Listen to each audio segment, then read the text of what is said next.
Y si crecer es un gran esfuerzo, creo que todos tenemos que ceder un poquito para poder lograrlo.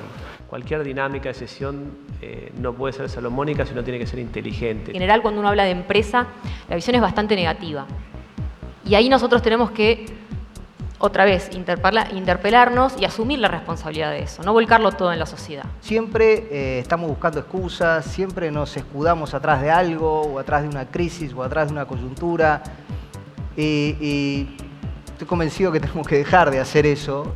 Ahora, si hablamos de ceder, claramente no podemos ir a pedirle a los que menos tienen que sean los que cedan.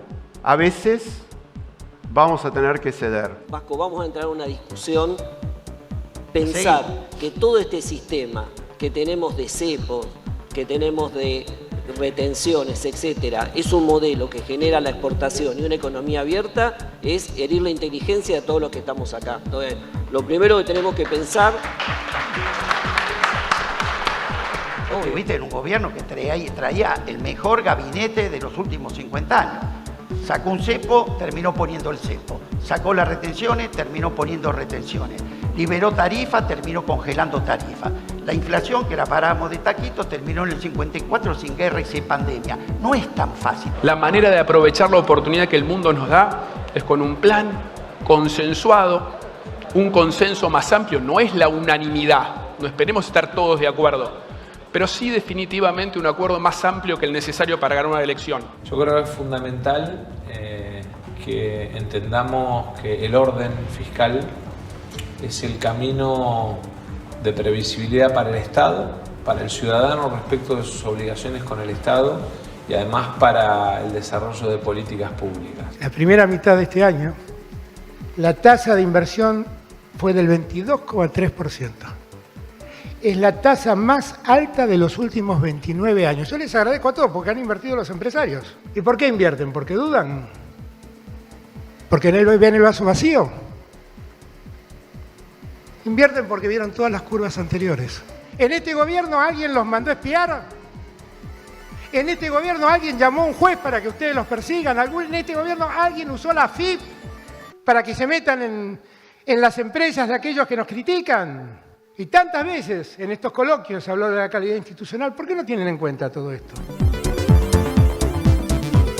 Muy buenas noches, bienvenidos y bienvenidas a Desiguales. Antes de meternos de lleno en lo que el coloquio de ideas nos cedió o no nos cedió, porque tanto se habló de ceder y ceder. Muy bien. Un muy feliz Día de la Madre para Gaby Granata, para Vale, nuestra asistente de dirección, para Tere, nuestra vestuarista, para todas las que maternan, hermanas, tías, abuelas, maestras, psicólogas, médicas, bueno, son un montón, así que muy feliz día para todas ellas, pero especialmente para las que conforman el equipo de Desiguales. Arranca Desiguales del domingo y claro, con este informe muy interesante. Hay que hacer una aclaración, es un informe picadito de distintas ideas como para volverlo más heterogéneo, pero en realidad hubo una suerte de canto unificado respecto al establishment económico con algunas salvedades. Nosotros pusimos las salvedades, pero lo cierto es que en términos futboleros el establishment económico juega de memoria, o sea, sabe. Y hay 3 o 4 clichés que aparecen permanentemente y se dicen casi fingiendo demencia, como si eso no se hubiera aplicado en la Argentina y no hubiera tenido los resultados que recién mencionaba el propio presidente de la Nación, ¿no? Mostrando con determinado tipo de políticas se obtuvieron determinados resultados y con otras los contrarios. Bueno, eso parece que en la discusión política cotidiana no corre. Pero hay un mantra que me parece sumamente interesante, que es el mantra de la institucionalidad. Una pequeña cosa que habría que decir no es que se pide institucionalidad en el resguardo de la República, se pide cierta institucionalidad. Cierta institucionalidad. ¿Qué quiere decir eso? Determinadas reglas de juego que el establishment económico dice, bueno, estas son las que nosotros defendemos. Claro, aparentan como que están defendiendo la institucionalidad, es decir, la República, pero es cierta. Y una de ellas tiene que ver, entre otras cosas, bueno, con algo que vamos a charlar un ratito con nuestro invitado Héctor Recalde, abogado laboralista, entre muchas otras cosas, porque una de esas cosas es reformas laborales. Está con nosotros el jefe de la mafia de los abogados laboralistas, nombrado así por el expresidente Mauricio Macri, así que va a ser un tema interesante también. Y a quien no vimos en este resumen, pero también habló en idea, es a Sergio Massa, el ministro de Economía, que hoy dio su primera entrevista desde que es ministro. Había dado algunas conferencias, pero no una entrevista mano a mano, lo hizo en Radio Rivadavia y dejó futuros anuncios, que nos metemos de lleno con Gaby Granata en un rato con eso.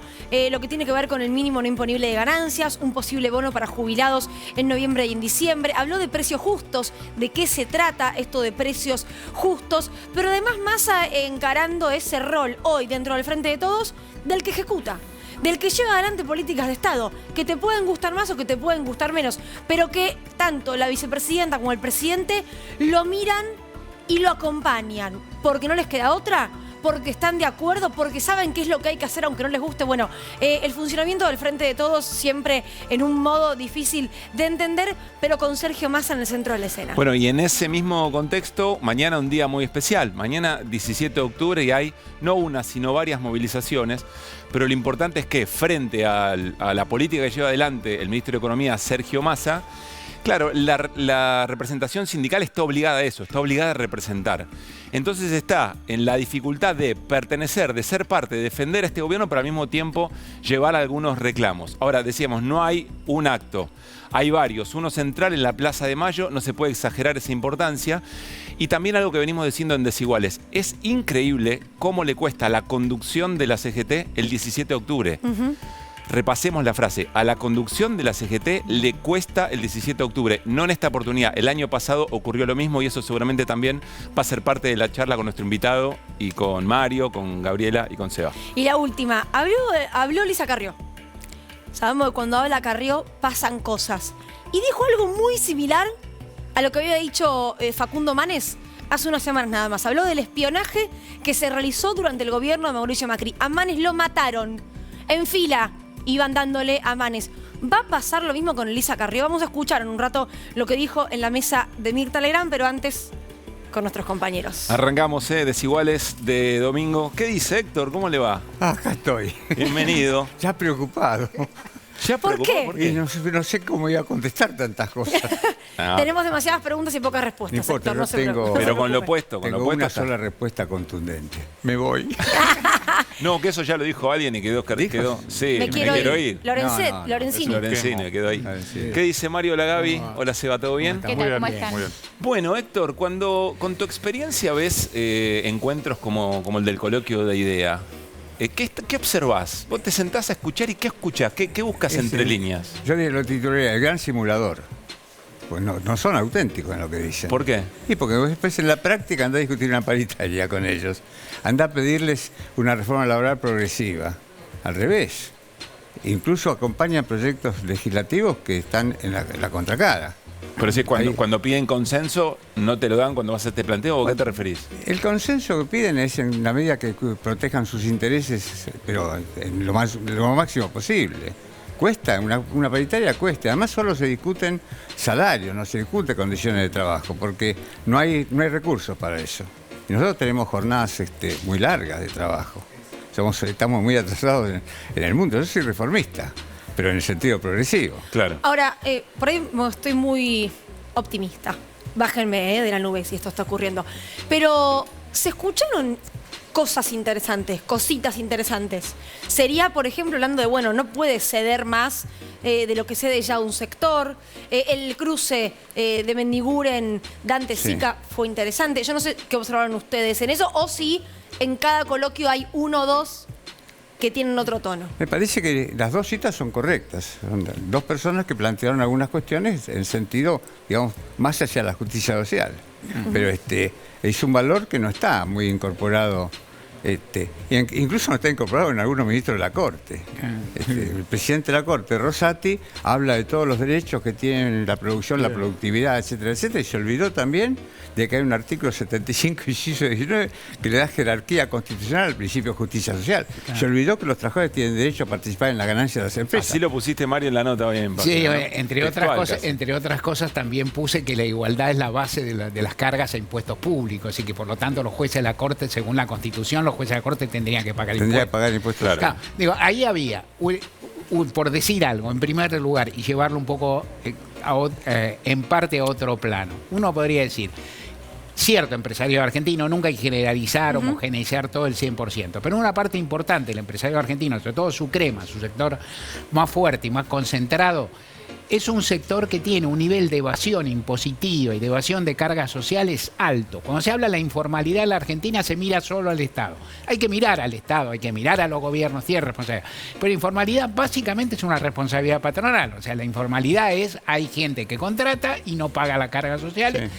Y por eso es informal. El nivel de evasión fiscal en la Argentina, de fuga fiscal, el más alto del mundo. Hay uno, a veces uno piensa que vaya uno y le diga, levanten la mano los que conocen un fuga. Bueno, pero ellos te dicen, si no hago esto no es negocio. Claro, ahora la explicación del delito por lo menos el incumplimiento, cierto incumplimiento, eventualmente delito, por el hecho de la imposibilidad, ellos se lo niegan a los ladrones de gallina. Porque cuando vos le decís, los humildes, hay gente que pobre, que está sometida, que llega a la delincuencia, pobre, dice, no, 40 años de cárcel, no, bajen la edad de imputabilidad. Entonces, es mala justificación. Uno puede entender, en el fondo, y Héctor, que ha trabajado Añares, con eso sabe, una pyme, un taller mecánico, que un día no le pague un aporte, ¿no? Que un día se... Uno entiende y todo el mundo sabe qué es eso. El empresariado argentino es muy incumplidor, y la crema del empresariado es muy incumplidora de las leyes. Y a partir de ahí hay una discusión que plantear. Antes que ceder, cumplan la ley y después vemos. Y a la vez, la presencia del doctor Rosati, que cobra un fortunón de sueldo, lo cual está bien, porque es un juez de la corte, uno no se va a escandalizar, pero uno sí se escandaliza porque no paga impuestos, aunque sea que haga como Milei, que lo sortee, que no puede, que lo sortee. Son algunas de las cuestiones, y aparte es un sector que no se mira al espejo y no cuenta cuánto ganó. Otra cuestión que también Héctor sabe un montón es, cuando los sueldos en Argentina, calculados en dólares, eran muy altos, decía, acá no puede haber competitividad porque los sueldos son muy altos. Bueno, sabéis que ahora los sueldos medidos en dólares son muy bajos. Fue promesa de campaña de Macri bajar ese costo laboral, digamos. Gaby, vos desde lo económico, ¿qué ves? Mira, no, una cosa que le quería preguntar de la rosca económica, Gaby, el coloquio de ideas. Lo que pasa es que el coloquio de ideas son los ejecutivos de las principales empresas. Hay algunas voces disonantes. Carolina Castro, dentro de todo, también, es una voz un poco más razonable. El presidente de Fundar, que es una fundación muy interesante que está haciendo estudios económicos, que plantea quiénes son los que tienen que ceder. Digamos, los ejecutivos plantean lo políticamente correcto que hay que hacer, pero la consulta también un poco a Héctor es ¿en qué momento los empresarios se ven compelidos a ceder? Y ahí es donde tenés o el poder del Estado o cuando empiezan a perder o empieza a ralentizarse el consumo y empiezan a perder sus propias empresas. Sí, pero la realidad es que cuando el sindicato que defiende a los trabajadores, representa a los trabajadores, tiene fortaleza, ahí se puede más o menos equilibrar. Pero hoy en la Argentina el trabajador formal no llega a fin de mes. Esta es una realidad. Entonces, lo demás es bien, argumentación, etcétera, etcétera, pero la realidad es muy dura. Pero ahí es entonces la acción del Estado y dentro de estas medidas que Massa está queriendo empezar a poner, sí. Pero se habla desde hace semanas de un bono para los sectores de menos ingresos y también para los asalariados. Hoy hay un estudio muy interesante que publica el Centro de Economía Política Argentina que plantea que el bono para los sectores asalariados tendría que ser de 40.000 pesos, incorporarlo al salario para llegar a 2015, el ingreso de 2015. Yo no quiero ser autor de las ideas, pero no tengo medios que me publiquen, entonces tuiteo. Pueden rastrear mis Twitter. Coincidí con Mayo sin haberlo leído el día anterior. Es decir, pensamos más o menos parecido. Entonces, la realidad es que hace mucho tiempo, 7 u 8 meses, yo venía planteando que era necesario un aumento de suma fija para darle a los trabajadores. Esto después se popularizó. Incluso en la CGT hay dos opiniones. Una parte de la CGT dice no, porque nos achatan las categorías, etcétera, etcétera. Y otra parte dice no, paguen ahora se necesita. Los romanos decían, el estómago no admite dilaciones, ahora hay que pagarlo. Bueno, lo que digo es lo mismo, después discutan las paritarias y vean cómo se van distanciando, que obviamente ningún empresario va a admitir que el peón de limpieza gane lo mismo que el capataz. Eso es fácil discutir en un comité, no es una tragedia, pero acudamos primero a los de abajo, y por eso suma fija. Cuando los recursos son escasos, los porcentajes no son lo mejor. La suma fija apoya más al de abajo. Y esa es la tarea que hay que hacer ahora. Pero perdón, ¿lo que frena al gobierno de tomar esa decisión es la oposición de ese sector de la CGT o es otro elemento?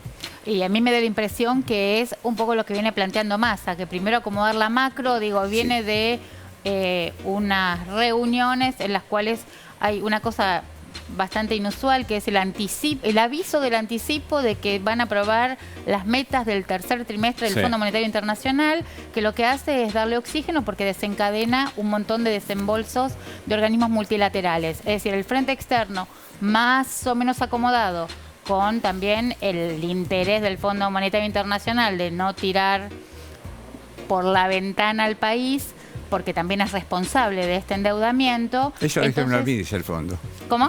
Eso déjeme a mí. Claro, yo me ocupo.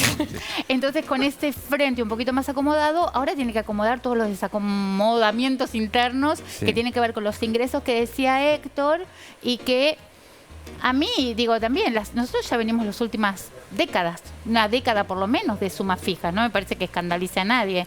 ¿Por qué no se hace que está esa diferencia? Yo digo lo que está sucediendo ahora, es cierto esto, pero ahora están planteando eso, suma fija no, dice un sector de la CGT. Claro. Pero además lo que uno tiene que ver es una realidad que es mucho más rica. Es decir, nosotros tenemos un gobierno de coalición, no es un gobierno unidireccional. Afuera está Macri. Entonces uno tiene que hacer el delicado equilibrio de plantear las convicciones, los principios y tratar de avanzar, pero con prudencia, ¿no es cierto? Esto a mí me cuesta hacerlo, pero bueno. Y la otra cosa ¿Por qué? Porque vos sentís que cada vez que criticás podés estar debilitando a la coalición. Y puede ser, sí, que sea un fuego interno, que un poco me molesta, pero hay límites. Sí. Lo que yo creo además es que nuestros pueblos, nuestros trabajadores necesitan un poco de ilusión, un poco de ver que el futuro inmediato puede ser mejor, que está bien, que estamos sufriendo, pero que hay un objetivo y el gobierno quiere cumplir esos objetivos, avanzar hacia ese futuro mejor. ¿Crees que eso hoy no se está vislumbrando? No sé, yo digo que lo que pienso, en alguna medida puede suceder, algunos lo hacen, otros no lo hacen, pero digo lo que yo creo que tendría que ser una cosa masiva de parte de los funcionarios de gobierno. Ahora, con los últimos números sociales y económicos, con 37% de empleo no registrado, empleo negro, ha habido en los últimos años, en las últimas décadas, una disociación o una separación, una bifurcación de rumbos entre los reclamos de los sindicatos con mayor poder adquisitivo, con mayor estabilidad laboral, con contratos indefinidos, con respecto a ese porcentaje de la población que se ha consolidado en por lo menos un tercio. La heterogeneidad laboral que menciona CEPA, ¿no? En ese estudio también. Bien. Entonces, desde ese punto de vista, con este contexto, con esta inflación, un poco el sentido común, una mínima mirada de equidad indicaría sí, hay que ayudar, empujar a los que están abajo, porque incluso cuando se ven las estadísticas, los empleados formales han logrado, no digo superar, pero en más de un caso empatar a la inflación desde que está Alberto Fernández. Con Macri la caída fue generalizada. Con respecto a IDEA, vale la pena recordar las miradas exacerbadas, con falta de una visión de país, con falta de responsabilidad que había, por ejemplo, en los colegios de IDEA previos al cambio de gobierno cuando ganó Macri. O sea, creyendo lo que se venía con el gobierno de Mauricio Macri. En el año previo y en el año posterior. Pero en el año posterior una fiesta con ese contexto de una recesión en el primer año de Macri, y repitiendo las peores consignas que uno a veces lee en Twitter o que repiten sectores con poca elaboración intelectual. No estoy generalizando, no digo que todos los que van se sientan ahí digan esto, pero la cuestión de la venezualización, un disparate. Sí, se hablaba de eso en los colegios de IDEA, yo no lo recuerdo. Se habló mucho, con una mirada hiperagresiva, no solamente en los coloquios de IDEA, sino en otros foros empresariales, ¿sí? Con un tono partidista que creo, coincido con vos, Luli, que creo que esta vez hubo Un cambio menos. Un cambio menos. Se bajó un cambio. A mí me parece interesante que los funcionarios también ocupen esos espacios. Por ejemplo, los invitan y nunca van. Digo, veíamos recién ese picante con Mario no está de acuerdo con eso. Fue el presidente. Mario no está de acuerdo. Para mí el presidente. ¿Por qué no está de acuerdo, Mario? Habló, claro. pero con ¿Por qué para vos no tiene que ir Alberto hoy? ¿Estuvo bien el discurso de Alberto? Estuvo bien, estuvo enérgico, bien. A mí, ¿qué es lo que me parece? El presidente de la Nación es una figura de un nivel institucional muy elevado, que puede elegir los ámbitos donde va de visitante y lo tratan como visitante. A mí me parece que no es correcto, es un punto de vista. Y en particular me parece de los presidentes peronistas. No me parece casual que ni Juan Perón, ni Néstor Kirchner, ni Cristina Kirchner, ni siquiera Eduardo Duhalde fuera a ese cónclave o al de la rural. Y tampoco me parece casual que haya ido Carlos Menem. Te aplauden si decís lo que les gusta. Yo no estuve, pero vi imágenes y cuentan. Los cronistas cuentan aplausos tibios, comentarios en los pasillos y demás. Para mí el presidente de visitante no tiene Pero por qué ir. te hago esta pregunta. Sí. A un presidente que se lo critica o por moderado o porque no termina... Se lo critica por todo. Está bien, pero ir de visitante y plantear lo que planteó... Va en gustos, de nuevo. ¿No le da algo que efectivamente está necesitando poner? Y te digo, te soy franco, qué sé yo, no puedo hacer una ponderación tan seria. Para mí, el presidente peronista no tiene que ir a esos cónclaves de derecha en que se autocelebra la derecha corporativa argentina. No tiene que ir. Este es mi punto de vista.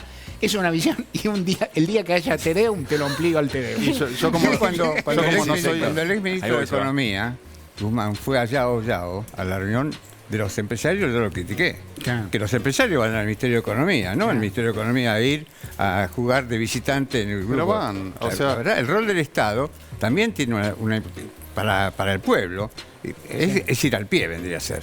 A mí no me parece que es ir al pie, me parece que también es una señal de apertura, de diálogo, ir a visitar... Pero la mía es distinta. Y depende de lo que digas, además, ¿no? Yo estoy con Gabriela en esta. Bueno, lo que dijo no fue muy contundente en esa reunión el ministro de Economía. Aclaró números. Digo, el presidente, más allá de que obviamente no tiene que ir a rendirse a esos foros, porque no son examen de nada, ni tienen la autoridad para exigir, incluso a veces son groseros, ¿no? Pero el presidente es el presidente de todos, y el presidente tiene que dar, o los gobiernos tienen que dar pelea discursiva en todos los foros. La verdad es que es un plomazo cuando los gobiernos o los presidentes se dedican a hablar los propios. Entonces los entrevistan los que les tiran centro. Van y hablan y nadie los contradice. Obviamente se puede ir y hacer un papel muy deslucido o un papel digno. Depende de lo que digas. A mí, no estamos con la opinión personal ahora, ¿no? A mí me encantaría. Si yo fuese Cristina, yo iría y daría un discurso que los dejaría a todos patitas para arriba y me iría así. Pensá, insisto, es una cuestión subjetiva, cada uno lo piensa. Pensá que Cristina, Perón, Kirchner no fueron, y mi idea es, si ellos no fueron, algo tenían en la cabeza también para... Sin duda. No hay que pensar, hay que ver la historia. Claro. Nunca fueron. Claro. Nunca. Claro. Bueno. Y ahora la historia cambió, porque un presidente peronista Bueno, a mí también me gustaría ver que el presidente convoque a los empresarios, que también las convocatorias desde la Casa Rosada han sido bastante débiles, ¿no? Pero yo no creo que les hayan negado audiencias. Digo, Nunca se quejaron de que hayan negado una audiencia, ni el presidente ni los ministros. Tienen más audiencias los empresarios con los funcionarios que los dirigentes sindicales. Pero, a ver... Eso es objetivo, basta leer los diarios. Cuando Cristina le propuso a Alberto ser candidato a presidente, un poco era porque era un político con posibilidad de ir a foros como este. Y yo les recuerdo que cuando se hizo un foro que lo organizó Clarín, Alberto creo que ya había ganado por mucho las PASO. Era presidente. Y allí dijo, Alberto ahí sí, no hizo el mejor papel del mundo cuando dijo, Héctor no me deja mentir. Digamos. Hay que cuidar las frases, ¿no? Y estaba Magneto allí. Pero lo que sí digo es que no hay que, me parece, se puede hacer cualquier cosa, digo, pero no me parece tan válido criticar a Alberto porque no hace lo que haría Cristina, porque por algo no fue candidata a Cristina. Es decir, Alberto era una persona que supuestamente aterrizaba en estos círculos porque tenía posibilidad de articular.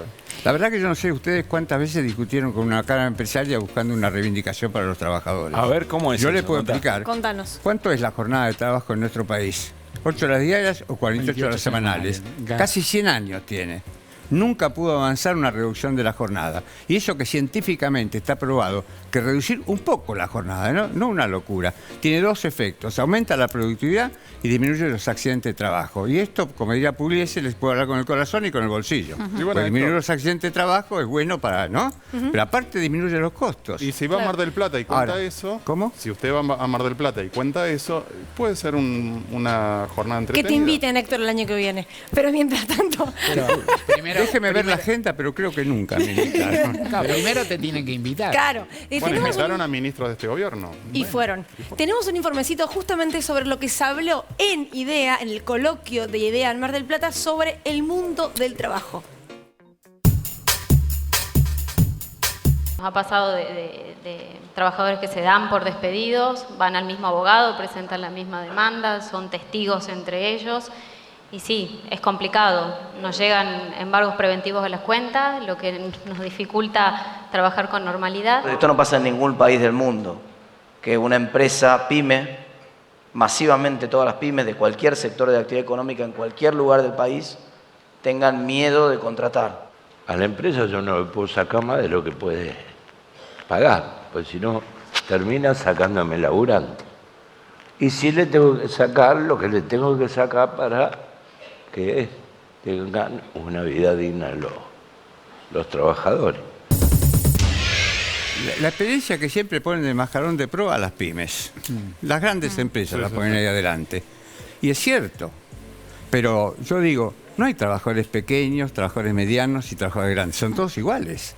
Entonces uno tiene que distinguir entre los distintos, no entre los iguales. Apoyemos a las pequeñas y medianas empresas con todo lo que se las pueda ayudar. Pero no le saquemos derechos a los trabajadores porque tienen pocos empresarios. Pero además es un discurso pro evasión. Tienen tan baja estatura, algunos de los que van y exponen ahí, incluidos, porque preguntamos sobre funcionarios del gobierno y funcionarios legisladores de la oposición. Bueno, miedo de dirigentes de la contratar, oposición, decía Tetaz, que ¿no? van y se colocan en una posición más alegal que algunos de los empresarios pro evasión. Eso es bastante patético. Pero me llama la atención lo que dice Héctor. Se utiliza la pyme en términos de la defensa de una política pública y cuando se implementó, ¿cómo le fue a las pymes? Sí, a las pymes depende del mercado, no depende de bajarle salario a los trabajadores. Pero además, digamos, el mercado interno ocupa casi el 70 y pico % del Producto Interno Bruto.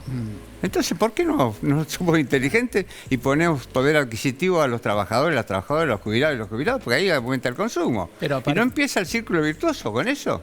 ¿Si aumenta el consumo? Pero aparte, jamás en la historia No soy economista. Uno conoce la dinámica. Digo. Es decir, no hay muchos empresarios que no contraten en tiempos de auge. No existe mirar el costo del despido cuando te va bien. No funciona así. Históricamente la Argentina, aparte, es visible en estos momentos de crecimiento económico, hay contratación, no hay forma. Al revés sería, si te va mal, por más que yo te regale todos los aportes patronales, no vas a contratar. No contratás, estás achicado. Y si te va bien, algo contratás. La idea de que el despido es carísimo, que muchas empresas quebran. Yo igual, no puedo decir en la Argentina, con miles de empresas, tantos años no lo puede decir, pero uno nunca encuentra, ahí va una empresaria exitosa, qué sé yo, y dice que mal me va. Ella no quebró por pagar indemnizaciones. Si está ahí es porque no quebró, digamos, porque se la lleva con palo. Pero ahora en nombre de las pymes que no pueden estar Claro, ahí. que te lleguen 50 pymes que quebraron los últimos 20 años. No pueden tampoco, porque eso son una especie, son mitos patronales que se acuñan y demás. Mario, me dan el pie perfecto para escuchar a Diego Santilli, porque habló de un caso que casualmente se repite en otro lugar con el mismo nombre, la misma cifra. Una cosa bastante mitológica. Diego, por ahí vos podés darnos una asistencia. Escuchémoslo al diputado Santilli. El otro día estuve en San Justo en un almuerzo. Comerciante de San Justo. Comerciante medio. Me dice, un chico trabajó conmigo el año pasado 1 año. su salario era 75.000 pesos. Un buen salario para aquella época, un año atrás. Me hizo un juicio. Yo soy contador público. Un salario por año trabajado, el mejor de los últimos 10 años. Agregar el preaviso, agregar las vacaciones no pagadas, agregar eso. Explícame cómo de 75.000 pesos pasó a 1.500.000 pesos. Entonces te dice el comerciante, me dice, yo no tengo 1.500.000 pesos para pagarlo. Estuve el otro día en Quilmes, me agarró un comerciante. Me dijo, Santini, me hicieron un juicio. Yo tenía un chico que trabajaba, ganaba 75.000, escuchaste el número, 75.000 pesos por mes. El chico. Trabajó un año, se fue. En juicio. Bueno, contador público, un salario por año trabajado, el mejor de los últimos 10 años. Sumale el preaviso, sumale las vacaciones, sumale todo lo que le tenga que sumar. No según la ley. No, según la ley. No puede ser 75.000 pesos, 1,5 millones de pesos. No es así. Pará, a ver, doctor. Explique. No, pero... Está muy conflictuado, no, pero, Santilli. Las estadísticas son muy importantes y yo sigo las estadísticas de la Capital Federal. Nosotros tenemos un gran porcentaje de trabajadores en negro. Serán, no importa, mucho, 30% será más o menos. ¿Cuánto es el 30% de 12 millones? Sí. Son 3.600.000. En la justicia de trabajo de la Capital Federal no se inician más de 60.000 pleitos por año. Por año. No hay industria del juicio. Al revés, a mí me preocupa que los trabajadores a veces no defienden sus derechos, los que están trabajando, porque tienen miedo, si le reclaman un derecho violado, lo despidan. Pero ese miedo se prolonga después que perdieron el trabajo. ¿Por qué? Porque tiene temor de que el nuevo posible empleador pida informes y la anterior diga, tuvo la audacia de hacerme un juicio y no lo contrate. Entonces, por eso explica, Héctor, igual que hayan bajado. Cada trabajador no registrado es un pleito. Más allá de lo que dice la dirigencia. Los números que dijo... ¿Está mal? Horrible. A ver, dijo, cobra 75.000 pesos, sí. Le pagaba todo, en teoría. Le hace juicio. ¿Por qué le hará juicio si le pagaba todo? Además, cobra menos que una ley de mi gobierno. Porque había un mínimo de indemnización que eran 2 meses de sueldo. Sí. Nunca podía ser menos de 2 meses de sueldo.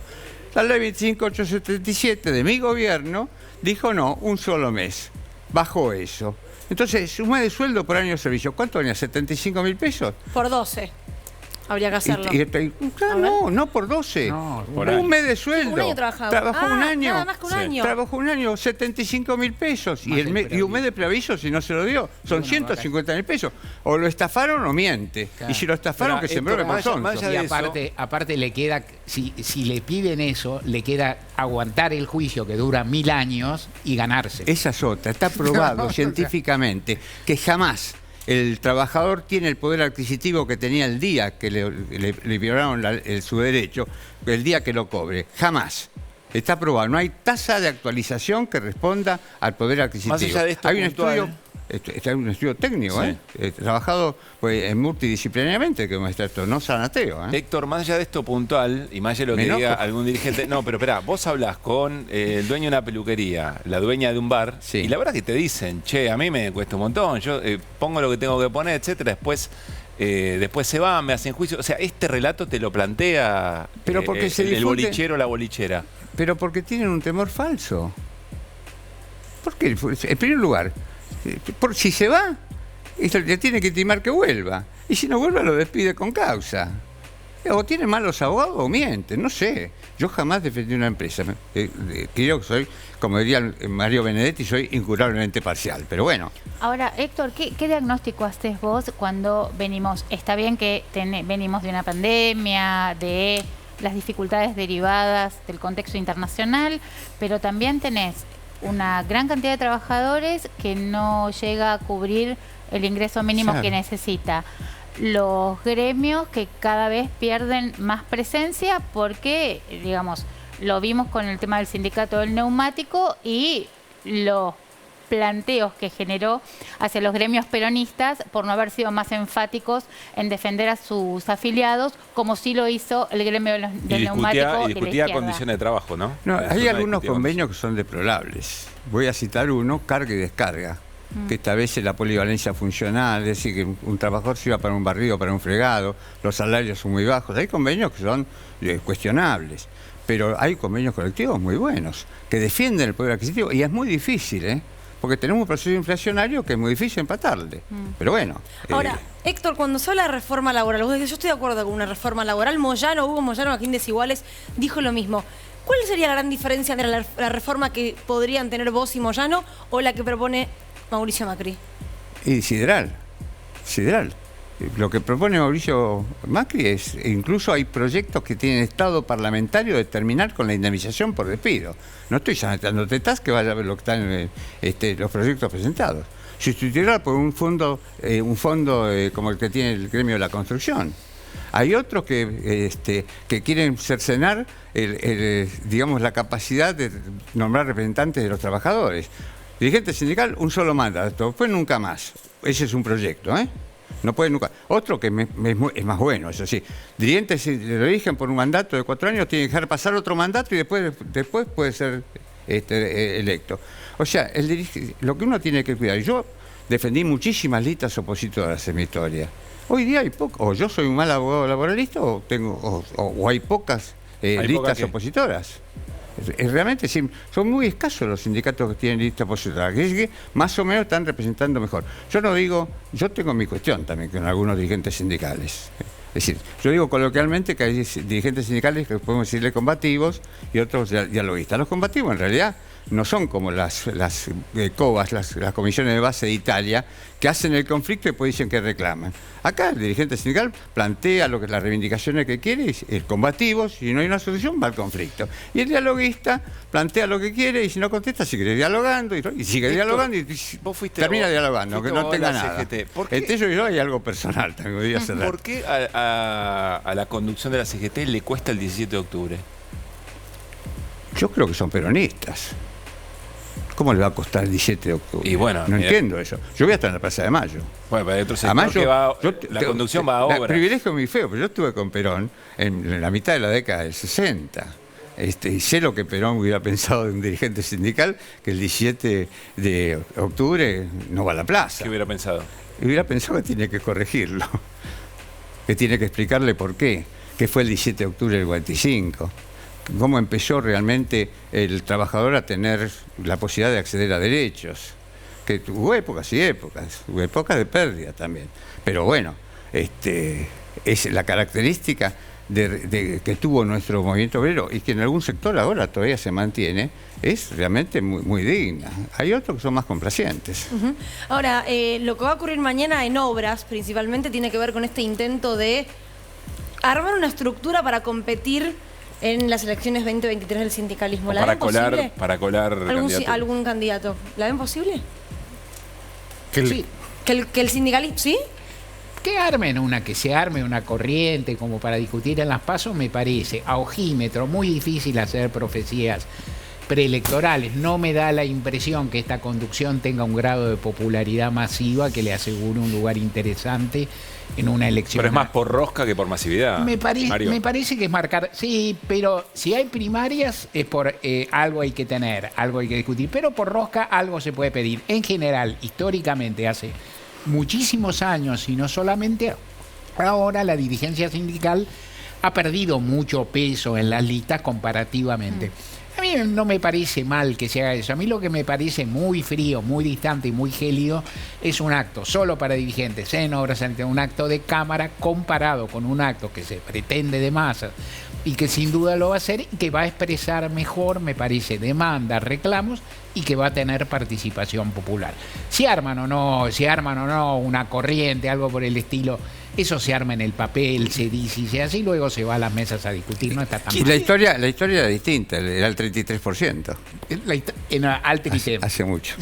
Altritempi. No, es que también es un momento donde hay una conformación, un liderazgo difuso en el peronismo y al Frente de Todos, por lo cual estos movimientos, que también hay movimientos análogos en las organizaciones sociales, y así uno puede extender, uno podría decir, bueno, los gobernadores y este sector del peronismo y este otro, un poco que se animan todos a decir, acá estoy, bueno, no sé cuántos tienen con qué.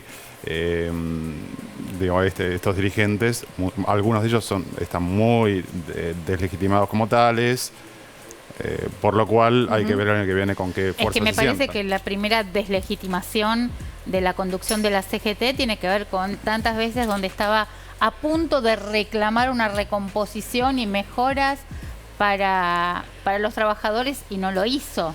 Digamos, me parece como que se fue en amague varias veces, en donde tendría que haber sido mucho más contundente respecto de los reclamos en defensa de los ingresos. Ahora, había que ver en el registro de escrituras qué es la CGT, porque la CGT no es unívoca en este momento. Entonces, cuando hablamos de la CGT tenemos que tener cuidado, porque no es toda la CGT que hacen esos planteos. Hay una parte que es cierto que hace eso, pero no son todos.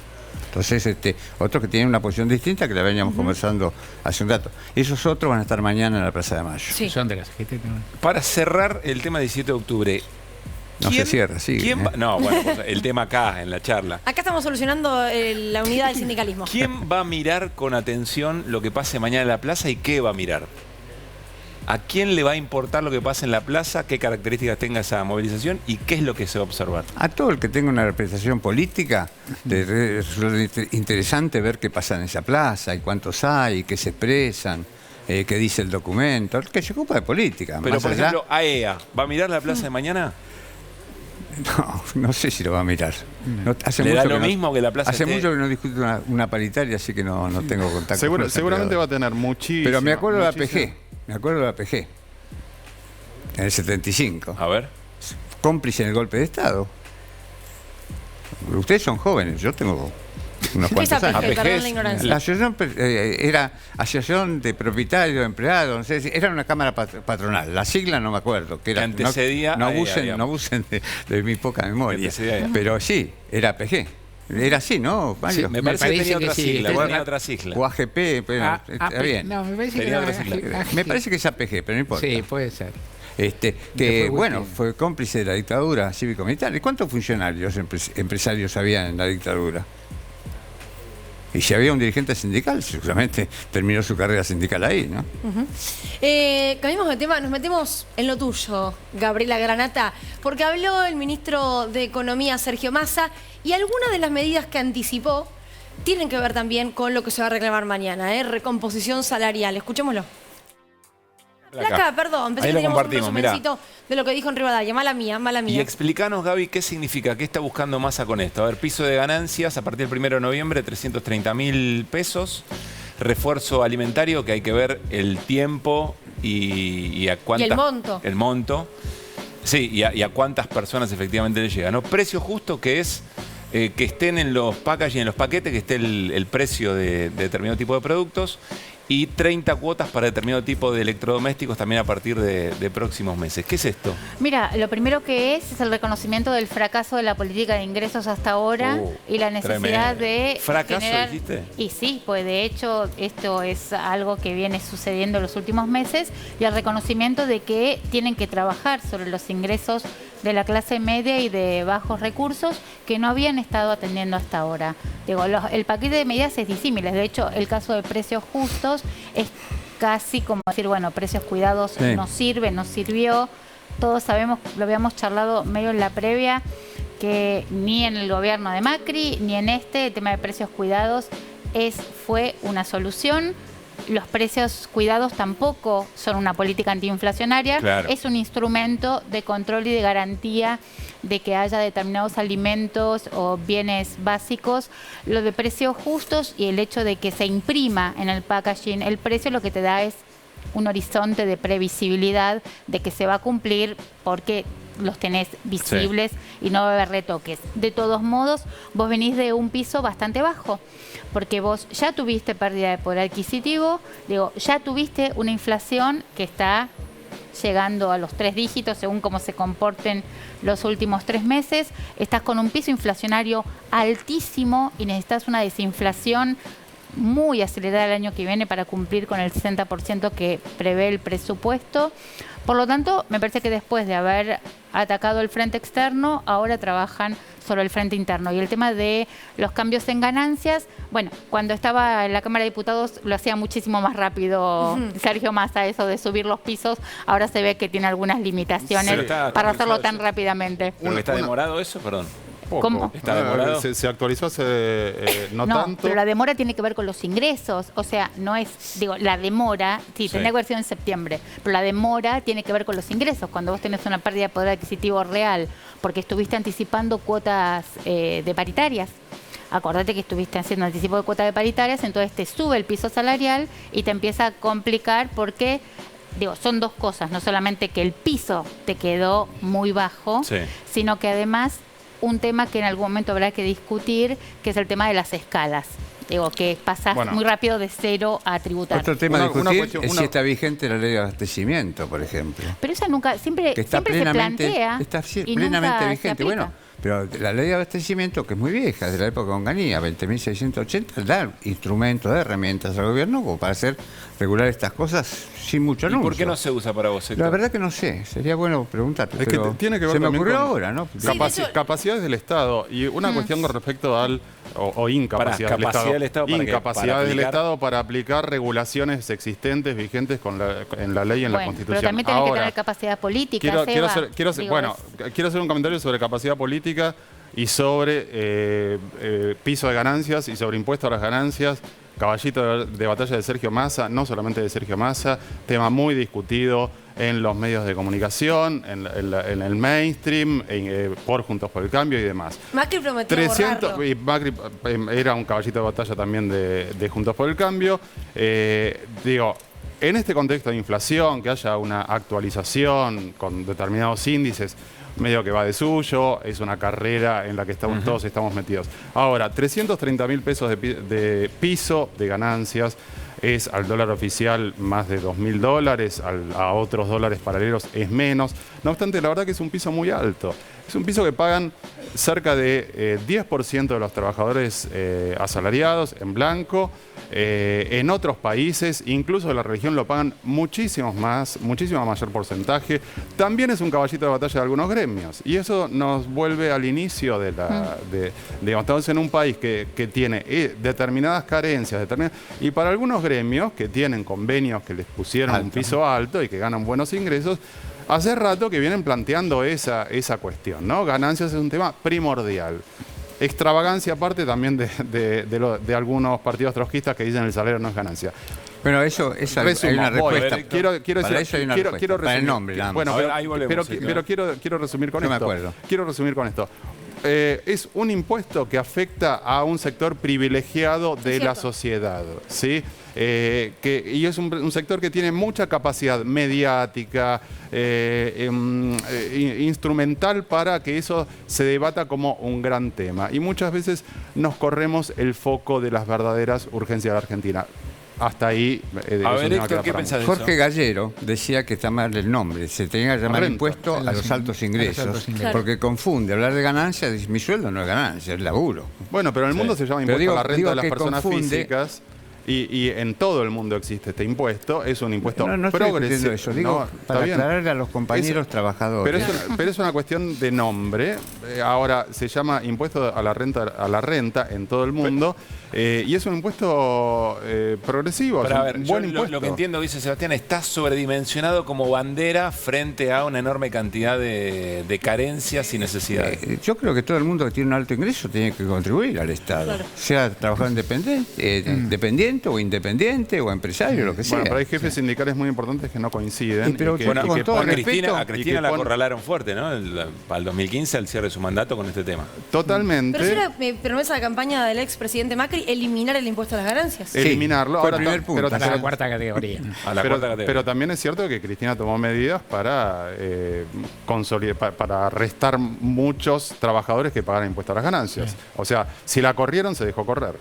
A ver, Mario, ¿qué ves de esto? No, yo comparto con Héctor lo que pasa en un contexto de tan alta inflación y de secuencias tan veloces. Es difícil determinar cuál es un ingreso suficiente o rebosante, que en un contexto de 25% de inflación, decir, bueno, el que gana, lo que fuera, digo una cifra arbitraria, 200 lucas ya está por encima de una de supervivencia y tiene que aportar, como las escalas se deben hacer con cuidado y lo mínimo se deben hacer con cuidado, una parte, unos mangos. A mí me parece que el impuesto a los ingresos es razonable como concepto, es muy difícil, como todo, de implementar en la Argentina. en estas circunstancias y de cualquier modo. Me gustó como todo. Y respecto de los planteos de Massa, lo que me parece más, ya el gobierno está en deuda con varias medidas anunciadas, inclusive el famoso bono soja que anunció Massa. Que no llegó nunca todavía. Pero ¿qué digo? Porque el gobierno debe renta inesperada. Está escrito, de hecho, creo que está escrito, ¿no? Está escrito en el respectivo decreto, el bono soja. Digo una cosa también. Recordemos, bono soja, Mario, es con lo que se recaudaba el dólar soja, se reinvertía una parte para ayuda social. Exacto, para ayuda social. Y otra cuestión que a mí también me parece decir, en su momento, cuando se había hablado de suma de bono para los trabajadores y de bono para las prestaciones sociales, se hablaba sobre todo de las prestaciones sociales, entre comillas, bono soja, 3 meses. ¿Sabéis que cuando se empezó a hablar, los 3 meses podían ser octubre, noviembre, diciembre? Ahora podrían ser, con suerte, noviembre, diciembre y enero. De nuevo, rotulando un poco, diciendo, a mí me parece que un gobierno peronista tiene que estar más atento a cuándo le llega la plata al bolsillo a las personas, si está dispuesta a darlo, y más atento al momento de la fiesta. Hay muchos temas, no sé son tantos temas que nos quedan 5 minutos y no sé cómo los vamos a meter directamente. No. Porque ahí me dan ganas de hablar de lo que dijo Lilita Carrió, yo sé que lo puedo tirar, dale. Esto dijo, y quiero debatirlo con nuestros compañeros y con nuestro invitado, Elisa Carrió y el periodista Hugo Alconada Mon en la mesa de Mirta Legrand. Durante el macrismo sacaron fotos de mi casa, de mi auto, de la casa de mis padres, mías, hay videos, seguimientos. En particular fueron cuando empezamos a revelar en el diario La Nación, por un lado, la participación en sobornos de Ángelo Calcaterra, primo de Mauricio Macri, y por otro lado, el eventual rol de Gustavo Arribas, titular de la AFI, al cual Elita lo tenía acá en la mira, también en una serie de movimientos de dinero vinculados a operadores brasileños vinculados con Lavallato. E incluso hay audios entre los espías en los cuales hablan de cómo intentan buscar cazar a mis fuentes. Yo sufrí tanta persecución, llevo 30 años, pero nunca como por parte de sectores de mi propio gobierno. Así que... ¿De su propio gobierno? El fuego amigo, el famoso fue fuego amigo. Claro, y fue el canciller, Fori, parte de eso. Y la causa está en trámite con secreto. Fori. ¿Quién era canciller? Fori. ¿Van a entrar a darle ahora a Carrió como lo hicieron con Manes? Seguramente no. Ahora, quiero decir lo siguiente. Alconada Mon también dijo que lo espió el gobierno de Cristina Kirchner. Dijo que ambos gobiernos lo habían espiado. No dio detalles, yo no conozco otros detalles, pero de todas maneras, si Stiuso fue un comandante de inteligencia durante 3/4 o 4/5 del gobierno de Cristina Kirchner, da que pensar que eso pudo haber pasado. Ahora, sobre el espionaje que sufrió Alconada Mon, Cristina Kirchner, los cuñados de Mauricio Macri, Diego Santilli, Horacio Rodríguez Larreta, la Gestapo, etcétera. Digamos, el espionaje de Macri en la ciudad de Buenos Aires, no bien tuvo 1 minuto, lanzó la Policía Metropolitana y con ello un operativo de espionaje masivo, etcétera. Los familiares de Lara San Juan. Digamos, un mecanismo, un instrumento, parece ser no solamente Mauricio Macri, porque algunos de los espías hoy son empleados del gobierno de la Ciudad de Buenos Aires, y la Gestapo implicó una acción de ministros de María Eugenia Vidal, por lo cual el espionaje ilegal da que pensar que es un instrumento que en el macrismo consideran legítimo para una vez que acceden al gobierno. Sobre Carrió, ¿qué considera Carrió legal, ilegal? ¿Cuándo denuncia el espionaje? ¿Cuándo se vale del espionaje? Porque ella ha presentado denuncias que le han pasado por debajo de la mesa. Digamos, a mí ya me genera un misterio importante. Digamos, es una mujer que en su living fraguó una operación de espionaje con la producción del programa de La Nata, por lo cual a mí me generan múltiples incógnitas. ¿Una línea, Héctor, sobre esto? No, que se sigan espiando, no me preocupa, pero realmente es indigno, ¿no? Tenemos que hacer una tanda, muy breve, ya venimos.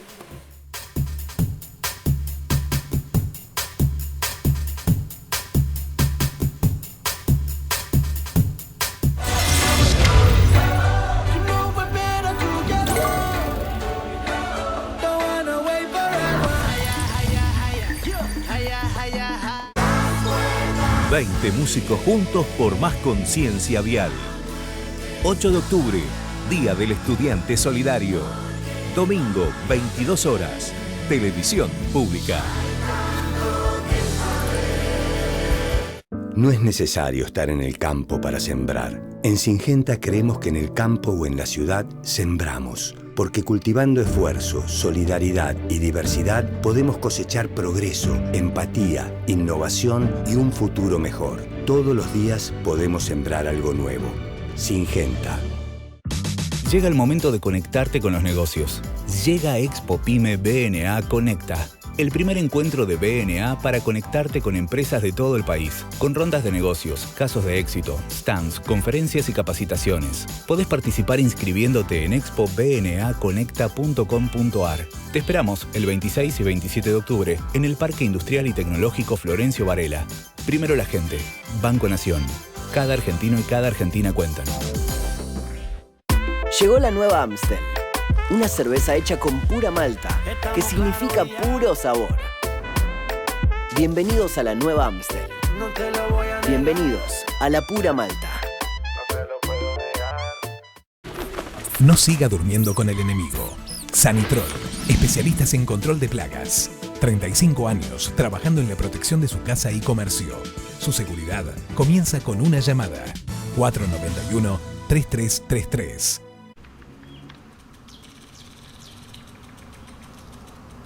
¿Papá cómo supo que es adoptado?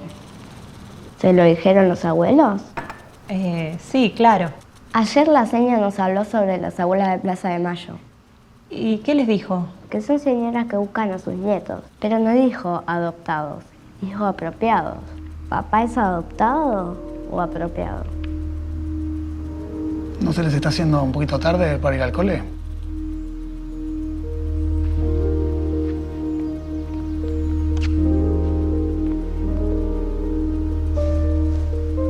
Y si una de esas abuelas te está buscando, ¿no te gustaría conocerla? Vamos que llegamos tarde. Si naciste entre 1975 y 1983 y dudás de tu identidad, comunícate con Abuelas de Plaza de Mayo.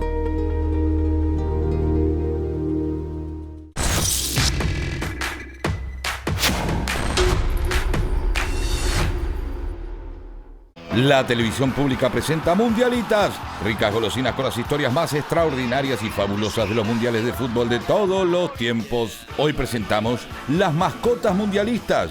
En Inglaterra, en 1966, apareció la primera. Se llamaba Willy, un león símbolo de la realeza con los colores de Gran Bretaña. En un principio, se había diseñado a un nene junto a 3 leones, pero la Federación Británica de Fútbol eligió solo a Willy.